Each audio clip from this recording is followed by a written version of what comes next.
Hey, you there. Thank you for watching and welcome to Forge Lines Forever. Today I have a 3v3 ladder match on the Necroxus map generator. So let's go ahead and introduce our players, starting with blue team up here to the northwest of the map, starting with the Amethyst purple player of Strider going first land as an Aeon. To his east, we have a Balance Slave going first land in Royal Blue, again as a Cybran. And last but not least, for Team 1, we have Snowy 801 going first land as an Aeon in Stitch Blue. The southeast portion of the map, we find Team 2, starting with the rearguard air slot of U going first land as a UEF in Ruby Red. To his northwest, we have RE Gold going first land in the color orange. And last but not least, for Team 2 down here to the south, we have down into the north section of Team 2's base, we have Azuros going first land in Crimson as a Seraphim. So racial disparities on both sides of the map. On Team 1 side of things, we have 2 Aeon and a Cybran, no UEF or Seraphim tech present. And what's ironic is on the opposite side of the map, we have the inverse. We have 2 Seraphim and 1 Aeon, one UEF. So we have no Cybran or Aeon tech on the southeast side of the map. So kind of mirror polar opposites of the teams here. You notice the highest rated player in the game of Balance Slave, the 2480, is with the lowest rated player of Strider at 1314. And Team 2 is pretty much the averages, while Team 1, of course, is the outliers, the highest and the lowest. But in terms of overall, we have 1852 to 1881. Team 1's winning the, rating game by about 29. So really not a whole lot there. And it's a 98%, so fairly well balanced for the ladder match here. You'll notice that I have updated some mods. I could not, for some reason, fix the highlighting of the borders around certain objects. So I instead went for a couple different mods. I've added numbers instead of the traditional symbol for the mass, so it's a lot easier to see which mass extractors are on which upgrade, whether on 1, 2, or which tier on 1, 2, or 3. And I've also changed the TMD and TML icons as well as the Nuke icons. And the borders around the radar will be not a lot easier to see, but you'll definitely like, oh yeah, that's a radar kind of thing. But we have kept the ACU Highlight because I just like it. However, there is a new thing that I've added as well, is the reclaim total up here to the north. It's kind of a little hard to see because of the minimap, but total reclaim currently on the map is 1700 even. I think it started at 2400 even, so our players have scooped up at about 700 mass as of right now. The only issue is I have to click the hide and show resource bar to show this. But again, definitely a benefit there. I don't have to try to do math in my head kind of thing. Again, we're seeing some early movements out here from this player of Azuros moving to the coastline over here to the north. Again, mirroring what Balance Slave is doing. Balance Slave going for Navy here real quick. There is a decent amount of water in this map, and it is, I remember correctly, it is like a 12 by 12, so it's actually a pretty small map. Especially for 3v3, you can see a lot of mechs still haven't been claimed. We have this southwestern island that has a decent amount of reclaim for our players to, not reclaim, but mass extractor points to claim and scoop up into their coffers. We have a transport out here from RE Gold. Too bad he wasn't the yellow color. It would make more sense. But again, you would need fourth player to be yellow. And that transport is going out, going to get these early mechs here. There's also a couple rocks here as well with 75. So, small amount, but something's better than nothing. We have early rating going down here from him as well, going after... What's he going after? Oh, I thought he'd go after that NG, but he's going after this NG. Yep. And dodges. Good micro here coming out from Snowy 801, trying to make sure his engineers stay alive as long as possible. His comm is on the move southward as well. He has a similar drop. There are some interceptors nearby. The NGs are being dropped off, but I would like to see the interceptors come back. Yep, they scoop up that mass fairly quick. They build a point defense. I guess they stopped building it for a second. and then back up. I don't know what that was about. But anyway, to the northeast, we have both players in the water now. We have Balance Slave. He has almost 2 factories online, while Azuros has none. Definitely the disadvantage for Azuros here in the water game. You can see the radar installations have a white border around them, so they, as long as the ground isn't white, they'll pop. And then you'll notice when they get upgraded, the highlight changes. It like pretty much grows. You can actually see the 1 versus 3 stage. Kind of a lot easier. And hopefully everybody does like the new mods I've added. If, again, there's other things I should add or take away or modify, please let me know down in the comments. We have Ari Gold, charging forward with his comm. Would like to deny this early expansion out here on this island. He has his 3 land factory production facilities. He's actually getting a 4th one as we speak. He's going to try to rush it down. He does have a Zooey in the mix, so this will help take out the hit points on that land factory. And it goes down, of course. In a couple seconds, the PD goes down as well. Wall sections were hastily tried to be built, but didn't really work. And this will be shove off Strider from this southwestern portion of the map. With Zeros in the water being shot at by this little silver. Sliver. Yeah, I read silver and sliver at the same time. The I's and L's are very, they're compact together. Gun damage going down for Snowy 801. Would not be surprised to see the gun speed going down for him as well here shortly. We have T2 units appearing from the back line out here from Snowy as well. Interested play here. Going T2 Blazes, those floating units deal lots of damage. Surprised to see him not go for straight T2 or T3 air, but maybe wants to secure the southwestern section first. Again, some of the units out here from the Seraphim can float. The Zooey specifically, very annoying. These Blazers are just kind of hanging out on the water, but they do notice those Zooey and are about to open fire and take some of them out. Gun speed going down now for Snowy, so again, for those of you that play Aeon or don't really know Aeon or both or whatever the case may be, you pretty much just get both upgrades. That's kind of just, you don't really go for one and not the other. And I guess it all depends on whether or not you want to be shooting faster first or having increased range first. So that's kind of a on the fly call, but pretty much every single time you're going to get both early on, especially if you're using your comm offensively. So just a tip or comment there about that. Mass amounts of factories being built here for Balance Slave, and coincidentally we have factories over here to the east, kind of further away. Interested to see why that didn't have an icon on it. That's kind of annoying. I'll have to check that out. Why the sonar does not have a highlight like the radar does, so I'll definitely have to investigate that. I thought it included both, but maybe not.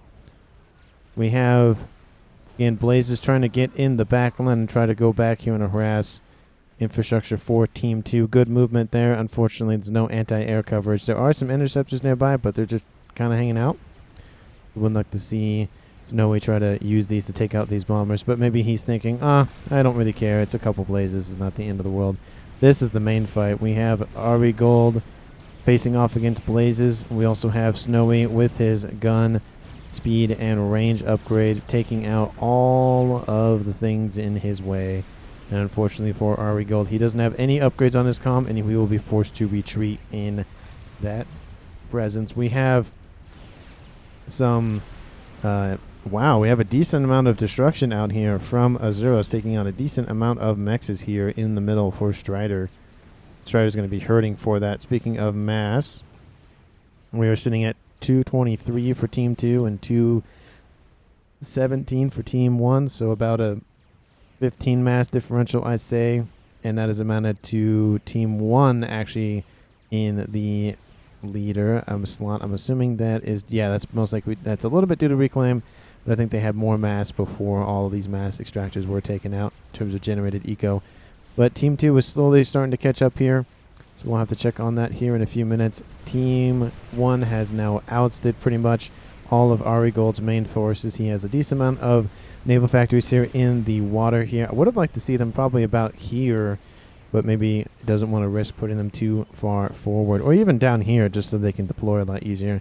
The issue is when you put them in a narrow channel like this, the units just kind of get stuck.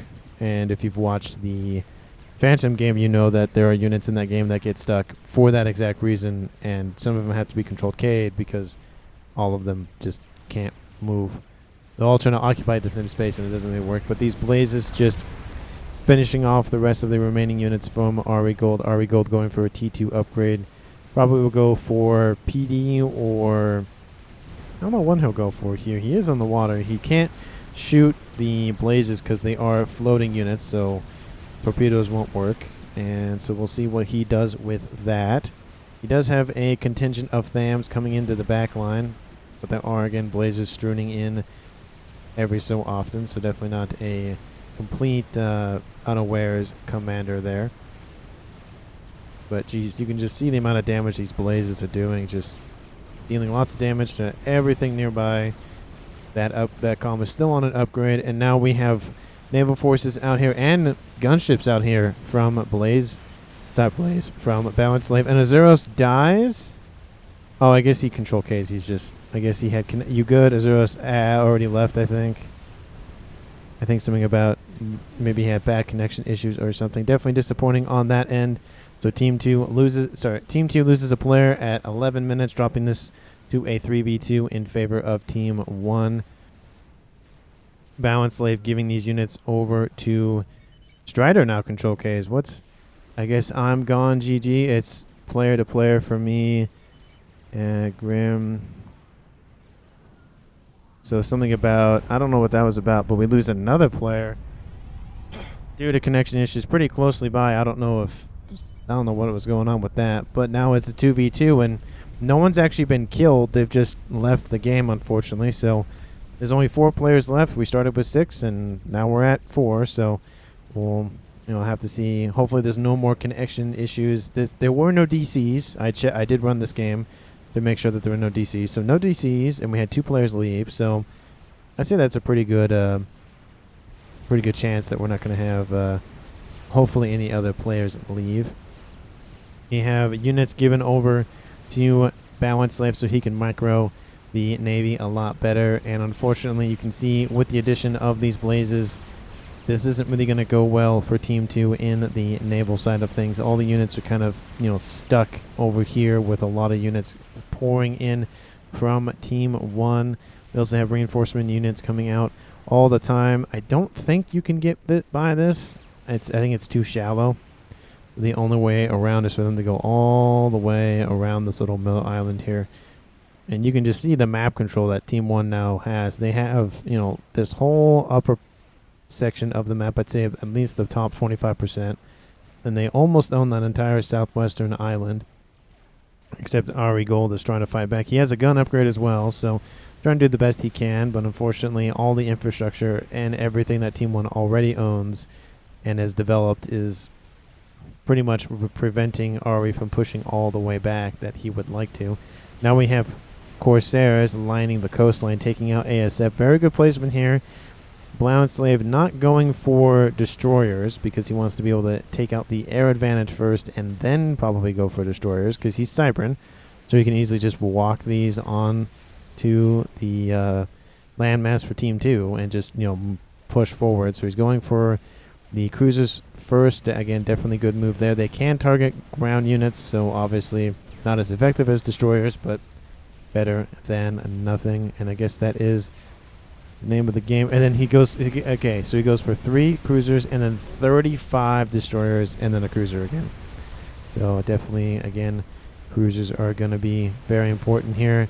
You can see the issue that Team 1 is now having is now that they've been pushed back into the channel, they can't really get all of their units to fire.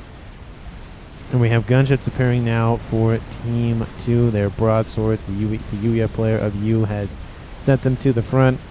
And this is going to force back that naval fleet from Team 1. Destroyers have now appeared from... Actually, those are cruisers, excuse me. Cruisers have appeared. Going to start taking out the air units that are closing in, trying to knock out the gunship that has appeared. We'd like to see some torpedo bombers out here from you just to help mitigate the destroyers. There's aren't that many. There's only the third one. Again, not really a huge concern, but would like to see more of an effort to knock out the chances of Team 1 from eliminating Team 2's air advantage. Well, they don't really have air control per se, but at least their use of air over their opponent's naval forces. We have Ari Gold now solidifying a beachhead once more. Got some PD and some anti-air. Very good mix of structures there. Would like to see some TMD or even some TMLs to start targeting the coastline mexes. There's not really any defenses here, so you could easily take out at least a few of them. We got anything further back? I don't see much of anything else. We have T3 Air, of course. It is 15 minutes. Wouldn't be surprised to see T3 Air popping up for Balance Slave at some point. And again, there is a sub that just desperately wants to get onto land, but sadly does not have the faculties as his cousin of the Salem destroyers. Yeah, more movement out here to the west for Ari Gold's units, trying to push forward. We do have the column of Snowy. I think... Oh, he's still on land. It looks like he's in the water. Yeah, he's in the water. Okay, just the way the landmass and water looks, it just looked like he wasn't even in the water. But he is sticking his head out and his arms out so he can fire. Definitely good placement there of his comm. But now we're seeing the bombardment come from Balance Slave's army. Or sorry, naval forces, not army. Destroyers are starting to appear as well. So any effort from Team 2 to group up and push this force back is definitely not going to work here in the water. There are some cruisers now starting to appear for you as well.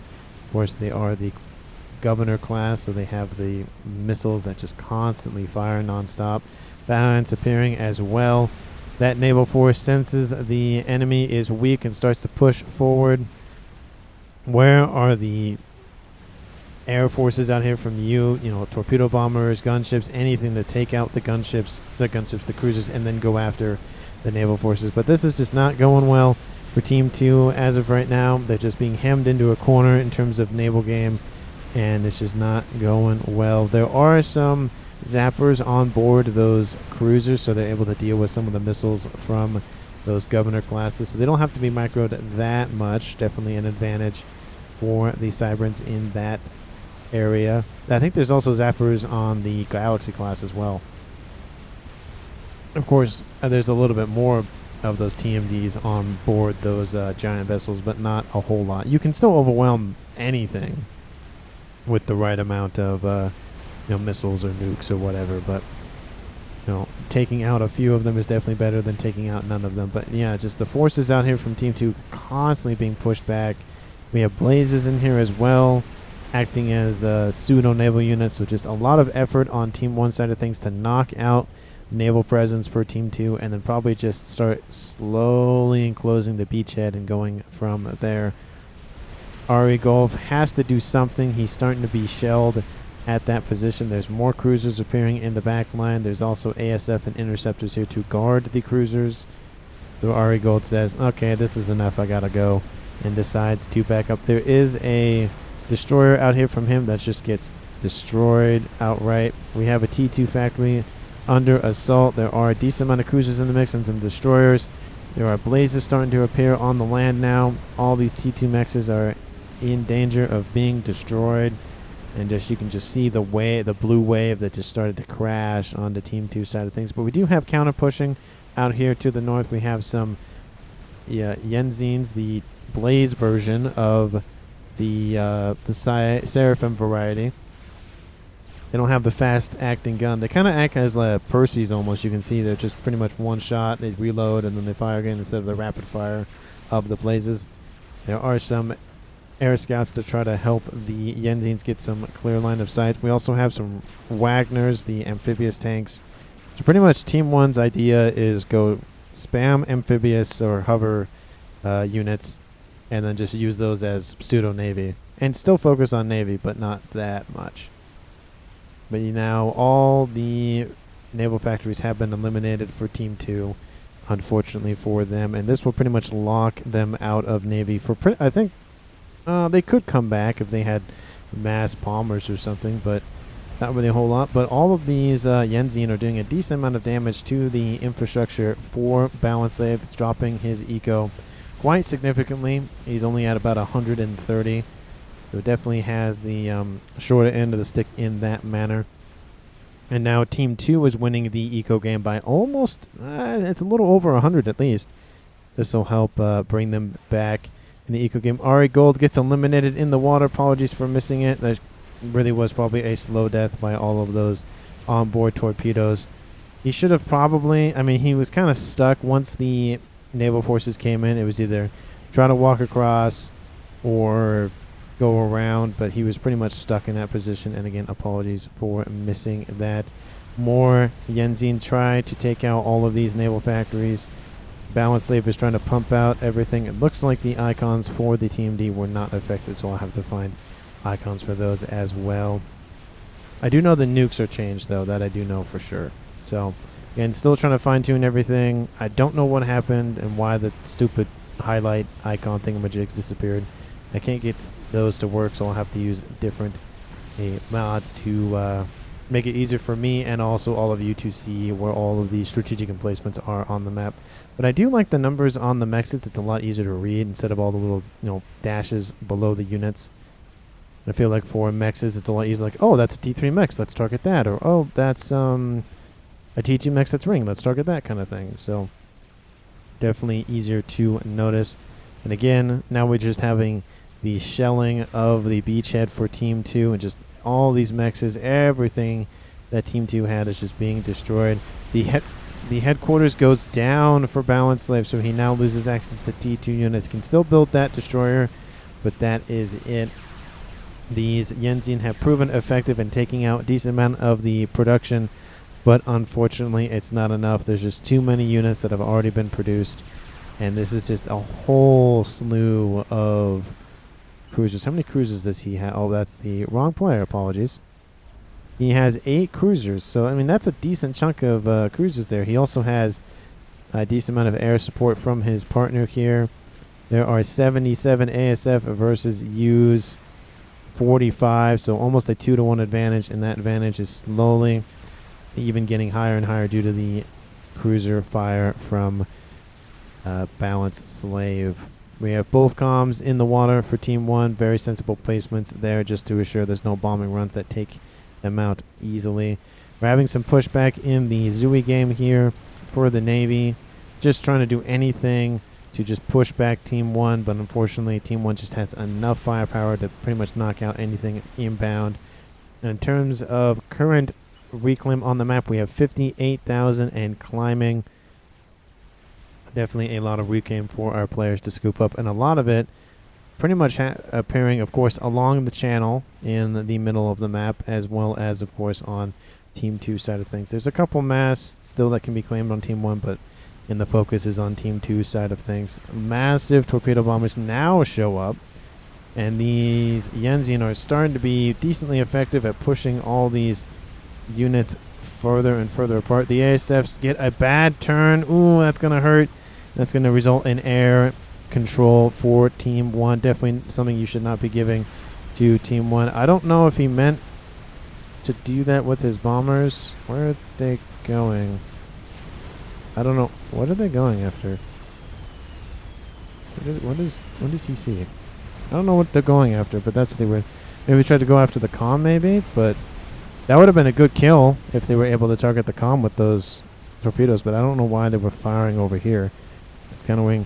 The Yenzin are approaching Balance Slave. He has no upgrades on that comm. All of Balance Slave's units are trying to move into support, and it looks like Balance Slave will pretty much stay out of range for most of them. So this will definitely help. Another factory goes down. All of Balance Slave's factories have fallen. This would be a good opportunity to get like a bomber or two, take out this sub, and get back in the naval game just to try to deplete this naval force out here for Team 1. You still have to deal with the naval production over here to the west, but this is essentially just stopped. Team 1 doesn't really need it at this point. So they're just going to hold production. The Zooey are taking out cruisers left and right. Zooey are very annoying. Did he just control all of his... maybe he's just pulling the mech. It's not really worth it with all these Wagners nearby. Definitely a missed opportunity for you to take out Balance Slave, the highest rated player in the game. That would have brought things back pretty much, of course, even. It is a 2v1 advantage in terms of players left alive.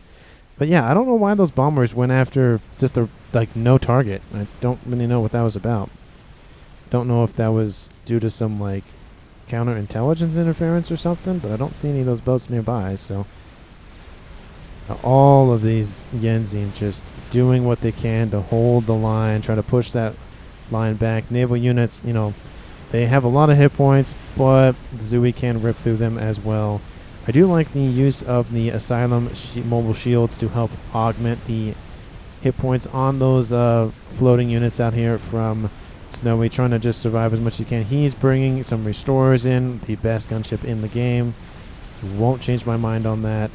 They're very beefy, very powerful. They are slow, so that is a disadvantage, but their hit points are just mitigate that slowness. And now they're just going to charge a base and take whatever they can out. The ASFs from Snowy guarding the restorers, and now he should be spamming up T3 or T2 flak at this point, because that's the only thing realistically that would deal with this presence. There are some ASF, there are some SAMs in the area. They're not technically SAMs, but it's easier just to say SAMs than it is T3 air.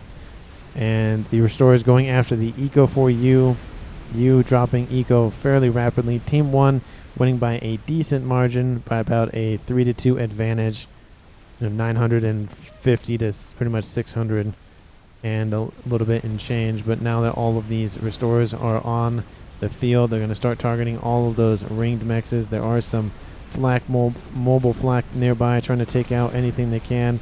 Decent amount of hit points have been taken off the restorers, but the amount of damage that has occurred is just a significant portion. You can see the mass assassination has, just all of those mass extractors have fallen. And then now they pull back. Definitely a smart move there, because you were starting to build up a lot of air defenses here. But I don't really see any movement out here from him to do really much of anything. Trying to take out the rest of the units over here in the channel down here to the south and try to retake this southwestern island. But naval production is back in full swing now. And now we have Snowy going for destroyers. He's going to help protect these cruisers out here from Balance Slave, while Balance Slave gets his mass amount of factories up and running, saying, I'm not going to lose naval production ever again, and just spam out all of them. Just all of the factories. Because why not? We are at 27 minutes. If you've been watching the game and you have been enjoying it, please give it a like and comment down below. Who do you think is going to win? It is a 2v1. Team 1 is winning the players left alive game as well as the eco game, but Team 2 of you could still come back in it. So let me know down in the comments who do you think is going to win. And yeah, let me know who's going to win, or what do you think about the mods I've added and what mods I should add or take away, or whatever the case may be. You can see the icon for the T3 Omni station has like little kind of dots on the end of it. So it's indicating like, oh, that is the Omni. So it's very easy to tell that. Sometimes with the other highlight mod, it's a little harder to tell. But you can also tell that the icons for T3 are a little bigger than the T2. So you can tell those apart a lot easier. They stick out more, so they're easier to read. Definitely appreciate that from the mod developers. But Zui and Yenzin trying to spam up against this group of not destroyers, of frigates. And are they just frigates? Yeah, they're just all frigates. And they're just all on top of one another. Definitely not what you want from artillery AoE splash damage. But the red wave is inbound on the naval production facilities for Snowy 801. There are restorers in the mix trying to take them out as best they can. Not a lot of these Yenzin are going to make it onto land. The ones that do just get instantly destroyed by the PD in the area. One does get by the defenses, but oh no, the Blaze are nearby to take them out. So Team 1 pretty much used their navy to secure navy, with the assistance of course, land forces from Snowy 801. Snowy pretty much acting as the third land and navy player. That definitely helped Team 1 secure a decent amount of the land early on, getting their eco up pretty quick, and then locking Team 2 out of the naval game. It doesn't help, of course, that they both lost the player, so more of that eco gets put into less thing, so you're able to focus the eco down even more. So projects and stuff get built even faster. Definitely an advantage there for our players here in this game. This was a higher rated game. I mean, 2,400. There was a 1,300 in the mix, but that was to balance out, of course, the other players on the field here. And Team 1 definitely looks really strong here. We have, again, that cruiser force out here. There's a couple destroyers still left. I don't know. Yeah, okay, he did build the headquarters. He's going T3, so he's going to start building Galaxy classes, which we'll just do a number on U's main base. You not really making any effort to get back in the naval game. I don't know why. He could easily do it. He has area secured down here to the south. He could easily build up naval factories. He's sitting at 735 mass a second. Snowy 801 is actually beating him in terms of eco. So we have an entire extra player's worth of eco for Team 1 to play with. And Team 1's going to, this is being balanced slave, just going to funnel that into naval forces and just secure this northern section. Does you even know about this? He knows about some of them, but not all of them. He should have spy planes hovering over all the time, ensuring that he knows what's going on 24/7. He needs that intelligence. I would like to see some mobile flak in this mix as well. I know that there are a huge number of ASF for Snowy. 225, 78,000 mass worth of units. That's just, you know, especially at 30 minutes is an absurd amount. We do have you at about, oh, wrong thing. We have 174. You can see the mass total differential between the two players. You can just see all of the anti-air installations for you. You just spamming those up. He's at 39 now. Decent coverage here on his side of the map. Be able to take out a decent portion of any air force that flies overhead. But yeah, all of these Yenzian are just being crushed by the restorers and, of course, the frigates and blazes, of course.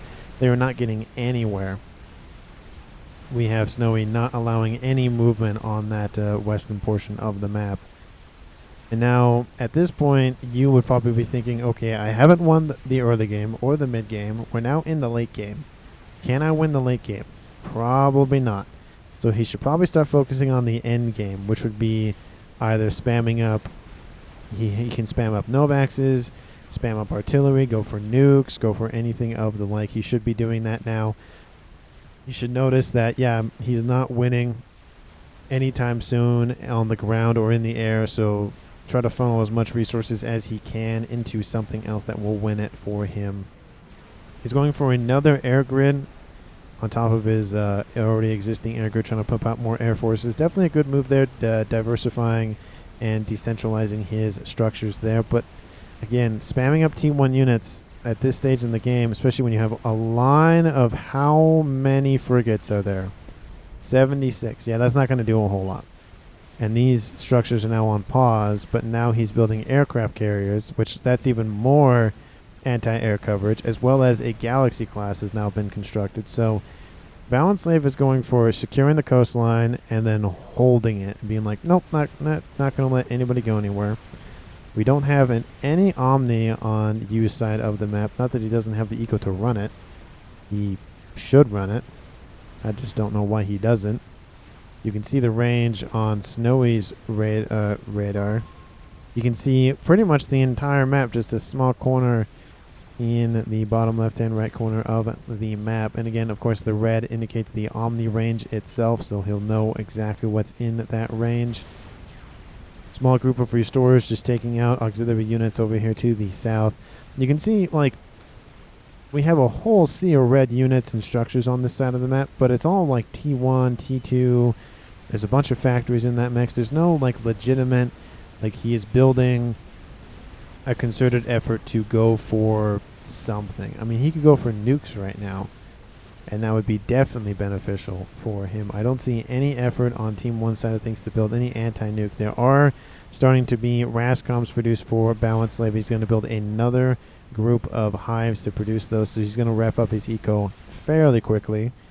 Again, air grids being produced here for Snowy. Just going to say, now I've secured the land around my base and the southern island. I'm just going to go spam out all the ASF I can. And that's definitely a good move on his part, just ensuring that he secures that portion of the map for his team. We have, a group of engineers don't know what they're doing over here, just kind of hanging out. You can see now a decent amount of those frigates are making their way into the channel, probably trying to lock out this southern side as well. And we have where's the battleship? It should be over here somewhere. Oh, it's over here. Not really doing a whole lot, but again, the anti-air on these command class aircraft carriers is just up. They're really good. I mean, I don't know if they're better than the cruisers. I'd say they're very comparable. But you can build aircraft from the aircraft carriers as well. So you got that advantage as well, of course. And every faction has access to aircraft carriers. So and of course, can't forget the T4 experimental submarine of the Atlantis for the UEF with their underwater mobile factory. I guess submergible factory, I should say, not underwater. But yeah, just team 2 of you just not really doing a whole lot. He's building PD for some reason. I don't know. Trying to build tele-defense. I mean, he could be assassinated at this stage in the game, but there's not really any point to be honest with you, because Team 1 again owns now almost 75% of the map. So running in there and risking a player's death might be worth it, but I don't think it's worth it even for Team 1 to do it. They'd rather just build up eco and just crush the opponent once and for all kind of thing, which it looks like is what Balance Life is doing. You can see that is the icon for the anti-nuke. I know it's a little weird, and I don't like how it makes it a minus when you hover over it. It's really weird. But you definitely know where it is because it's very prominent. We have Zars being constructed for Snowy as well over here to the northwest. He's going to start using the missiles on those Zara to just lock out more of that Air Force. You can just see the invasion of the south has begun. Blazes are appearing on the land. There are counter blazes, which are the Riptides out here from the UEF faction of U, trying to hold back the forces out here from Snowy and, of course, from Balance Slave. But this is not enough. I mean, he has, T2 factories pumping out anything and everything he can. He should be building Othams, or he should be building, he should just be building Othams and just, produce a bunch of those, and that'll definitely knock out a lot of these Blaze forces. So definitely not the right play here. I know he's trying to just do anything he can to take out Navy, but Navy's not coming back.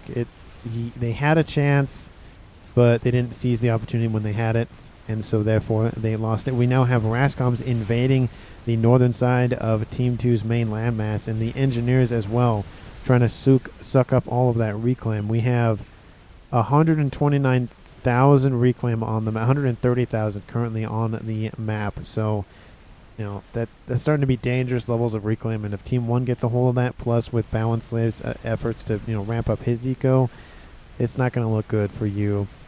He should be going for Rascoms, he should be going for, game ender stuff, and just, again, skip the whole late phase, build a bunch of, one-off air factories, because it's not going to really work out for him if he just keeps doing what he's doing. Because, again, if you keep doing what you're doing and it's not working, you need to do something else. It's just not, obviously it's not working. He does have an Omni right next to a SMD. Not really the best placement for that, because you don't want to lose your Omni and your SMD, so you'd rather lose obviously one or the other. Most people would choose the Omni. So maybe have a second Omni somewhere, or have a second SMD somewhere, just to make sure that you don't group everything together. I do notice that a lot of times that players will group like their Novaxes together, and which is not a terrible idea if you want to put them under shield coverage. But group all of their artillery together, and group all of their, put the SMD next to the artillery. And I'm like, if the enemy has artillery, they're going to be shooting at the artillery. And if the SMD isn't covered enough, you'll lose the SMD as well. So definitely something to watch out for myself and for everyone else watching, is don't try to group up different types of structures, like important strategic structures, together, unless there's some benefit of this is the only shield coverage you have and it's this or bust. Obviously, you want to have shield coverage other than versus no shield coverage. So yeah, you can just see, look at the sea of blue. Literally, it's the sea of blue, being blue team. I would say if it was the opposite of a sea of red, like some plague in Egypt way back when, the sea will run red, or the river will run red, or whatever, or blood, however that phrase goes. But just the Rascoms producing a bunch of these SAM sites, and then just factories all day, every day. And he's going T2 and building. What is it building? What are these again? Those aren't the Wagners, are they? No, that's what they look like. Are they anti-air? Oh, they're the bangers. They're the flak units. So just going to produce a lot of mobile flak for him. Snowy has built an experimental. It is the Tsar, the first experimental of the game, which is rare that it's the Tsar. Usually it's like the Monkey Lord or the Chicken or even the Colossus. But the Tsar is definitely a rare one to see first. And again, just cementing his air control. We have all of the ASF just flying over U's main base. We have 432 for him. So, you know, a decent amount. But we have 572 for Snowy, as well as, of course, the one Tsar. We have also another experimental, a megalith from Balance Lab. That might have actually been the first one. It was pretty close between the two that were built. But that megalith is going to make its approach onto land. Maybe he'll use the feature of building the little eggs and pumping out units that way as well. There's also another megalith, excuse me, so that was probably the first experimental. I do apologize, but man, he is pumping those out. Look at all the Rascoms just constantly being built at 34, almost not 34 minutes, at 39 minutes. How many Rascoms does he have? 24? That's a decent amount, honestly. It's a considerable amount of Rascoms at this period of time. But look at this naval force combined with a bunch of T2 units. Just, oh, it's does not look good for Team 2 of U. I keep saying Team 2 of U, just U. But he does have some gunships in tow to protect whatever. Okay, okay, good. He's going for something. He's going for the Yolana Os. It is expensive. He does have, how much? He has 1.2, so he doesn't have a terrible small amount of mass. I would like to see him go Rascoms at some point, because, you know, why not at this stage, especially if you start noticing your opponent having Rascoms.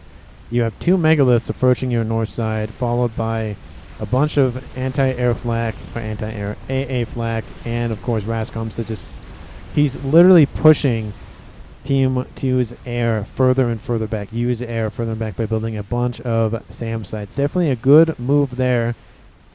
You secure the land by getting anti-air emplacements, and then you secure the land by getting experimentals, and the Rascoms double as ground units. That, I mean, they're decently tanky, 19,000 hit points, and they're pretty tanky. So definitely affordable there. And at least as right now, if you pushes back, you have, you know, naval units and other ground units and, you know, gunships and a whole bunch of stuff that can cover you. And the Tsar was transferred over to Balance Slave. So it looks like Snowy is acting as the assisting role for Balance Slave. Balance Slave is the one driving most of his team's movement. Balance Slave builds another experimental. Again, the invasion of these blazes continues. There is a chicken to help defend.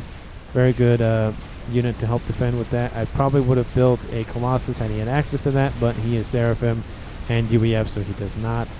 And the Fat Boy would not be a good choice here. So, of course, the Uthashalas are very good at taking out T1 and T2 units because of their direct fire weapons. So definitely good combination of there. He does have the shields. So he definitely has a lot of defensive structures. He is also UEF, so they're known for being tanky. But the Tsar is caught on the edge of the map. The ASF move in. It's not enough. Do they get a second turn? No, they don't. And that Tsar is going to fall just barely from the nearby SAM emplacements. So Team 1 loses the Tsar, but again, they've made a huge amount of effort here on the land game. So definitely a good job there. Uthashala is being spammed up as best they can. Artillery being spammed up. Yu is doing everything he can. He's building multiple lines of defenses. Very good move there. Just to ensure that trying to stall these megaliths as much as he can. Broadswords are being brought in. There's so much flak in the area. It's probably not the best idea. You can see the hit points just start to be wrecked on those broadswords. Oh, just look at them. There are restorers in the mix on the. Oh, I looked on the ground, but you know, just shooting their missiles off, taking out those other gunships. Definitely not a good job there of microing those gunships. That chicken does come in from the side here on the left. It's going to be able to do a decent amount of damage. Those crabs are going to have to turn, be distracted. It allows more of these defenses to be spammed up as the best they can. I would like to see efforts on you to focus down one of the crabs first, because pretty much the amount of damage that the chicken did could have killed the one of the megaliths. So that Iron Storm opens up, deals a significant amount of hit points to that megalith, hits back for a second time. Megalith has dropped into the red. The bomber spam is real. They have now just started to do anything and everything they can to push this front line back. Megaliths are probably going after the air grid. That would be my guess if they're going for the P-Gens. P-Gens will not survive this. One explosion happens, and it takes several of those factories down. The first megalith goes down. The second one's going to be priority now. How is that Yolana Us going? Well, he control K'd all of his PD. That was pretty useless. But that entire air grid pretty much went up in smoke. He still has the T3 factory, so definitely good mix there.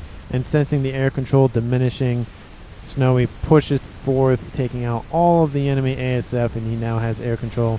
The Restorers move in, are taking out anything and everything in their path, guarding those, or the ASF are guarding those Restorers. The Megalith is pushing forward, gets a Rankin Vet. All of those Tridents open up, take out the Megalith, and there are still some ASF. There are still some SAMs in the area, but they're not focusing down you, where they could have easily killed him by now. He's building another shield as we speak. Let's just go briefly what's going on in the north. Mass SMD. He's building a Scathus. Definitely, just at this point, you've pretty much won the game. A huge amount of blazes. PD trying to be just spammed up and protected. I don't know where those Restorers went, but they're just over here. So many lasers. You can just see it's like a light show over here. It's like we're at a rave. Just all of the lasers being spammed up. And they are, again, you can see how effective they are, because they are direct fire weapons, and they keep firing until the charge has been expended. But you just not being focused down for some reason. I don't know if Team 1's playing with their food. I have no idea what's going on, but you just, tried to build the Yolana Us, which, it still has some hit points left. So I just don't know what's going on. Is there anything in chat? Looks like it says, facts, I need 2K rating before I'm allowed to think for myself, says Snowy. Just, look at this. You don't need to micro 800 ASF versus 200. Just make your own choices. You haven't seen my macro before, have you? You have 4 times the air and afraid to lose. As Flamey for throwing air way too much. So there's, past experiences of not microing the air. The Monkey Lord gets decently close to the front line, but those lasers are just devastating. Will not allow that chicken to get any closer. Sorry, that monkey to get any closer. The Yolana Us. The Scathus has opened its first salvo here pretty quick. He control K's all of those other ASF. Oh, that's just... Now they're really playing with their food. What's going on with that Megalith? Just not firing for some reason? Opens up just to fire a salvo and just says, nah, that's fine. So, again, I think they're just playing with their food at this point. 5 SMD very close together. There's one in Snowy's main base. There's one under shield coverage here. Just trying to make all of these blazes work. The Restorers come in. There's hardly any anti-air emplacements nearby. There are some over here on this northern side. Priority is taking out all of the P-Gens for you. You loses a couple more of those factories. More of those gunships come in, take out everything. Yeah, they're not going for the comm. They're taking everything out. They're wiping you from the map. Now they take out the PD. Man, this is just... Oh, this is just harsh. It's the amount of just stuff going on. The only way he can come back from this is if he somehow gets a kill on one or both of those comms, one after the other. This is pretty much just playing with your food at this point. He has another experimental over here. We get a nice shot of this thing firing. The Scathus with its little spider legs. Look at this thing. He's building another one in the background. Just playing with your food. That should be the title of this video. Or the title of the thumbnail is just playing with your food at this point. Because look at this. Just look at it. It's ridiculous. Look at it. Like, he controls the... Like, they could have won this game... Oops. They could have won this game, like, 10 minutes... yeah, it's about 10 minutes ago. I don't know what Team 1's doing. Yeah, they're just playing with their food at this point. Whittling you down to pretty much nothing. They want no red anywhere on the map when they win. Because, of course, when the last player on the other team dies, it takes a second, and then the match ends. Nothing else control Ks. So yeah, look at all these spider bots, sniper bots, and blazes, and we have stuff raining from the skies. You still hasn't taken a hit.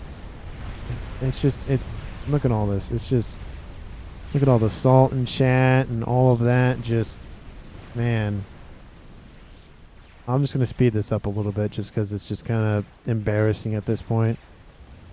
But like, he built another radar installation. That's what the T2 looks like. It's kind of like a pluses on the edges of those. The blazes now move in. There's PD still being spammed up. You is still trying to win. He's still trying to fight. So good on him for not just giving up immediately. But is this push enough? We have again Scathus fire raining down from the heavens. Another one is about to finish. And Yu is just on this little base all by his lonesome. He has his air factory and an assisting one as well. We'll slow it back down just for a second. The blazes get in. I guess they're trying to target the anti-air emplacements. But look at it. They're literally annihilating everything. There's a couple more SAMs over here. There's some spy planes nearby. There's T1 bombers being spammed up. The shield has lost its energy. Fire opening up onto that generator. Oh, look. Yeah, they're just targeting. And the Scathus fire rains down and kills a bunch of those blazes. Oh, man. Report Grimplex, says Snowy. Jeez. That's just ridiculous. Yeah, we know we're having some friendly fire appearing here. Team 1 is fighting each other now. It's not enough to. It's like we're playing a phantom game now, where it's like all the innocents are dead or almost dead. Now we're gonna go after one another. The restorers are on an intercept course with those Scathus. I don't know what are they just gonna ground fire that thing? I don't know what they're gonna do, but the Scathus fire still lands. Looks like Bow and Slave wants the kill for himself. There are, units in for him as well. Both barrages open up. The laser is started for Bow and Slave. The teleporter is going on. Oh, please tell me you're going to open up on the... Oh, that'd be hilarious. Please open up on that Scathus. Oh, they're trying to get hit by the artillery shots, but it's not enough. Bow and Slave has almost finished that teleporter. The gun speed and range upgrade goes down. He's going to teleport. I would assume here pretty quickly. Yu is still trying to rebuild. He's still trying to survive. He's hanging on by literally a thread. Loses more hit points on that air factory. Trying to survive the best he can. There's the teleport. It's opening up. This is game right here. Bow and Slave wanted the kill. Didn't want his partner to get it. And so that teleport's about to finish. Pretty much in the face, in front of that P-Gen. Still reclaiming. The laser opens up, walks to his death, and that is a kill for Team 2. Thank you so much. Thank you so much for watching. I greatly appreciate it. Hope you guys enjoyed this game. It kind of was a one-sided game starting at one point, but again, it's always fun to watch how pros do things and just see the soul and sometimes infighting of teammates. Again, thank you so much for watching. I greatly appreciate it. Please like and comment down below. And if you haven't subscribed, I greatly appreciate it. And I will see everyone in the next one.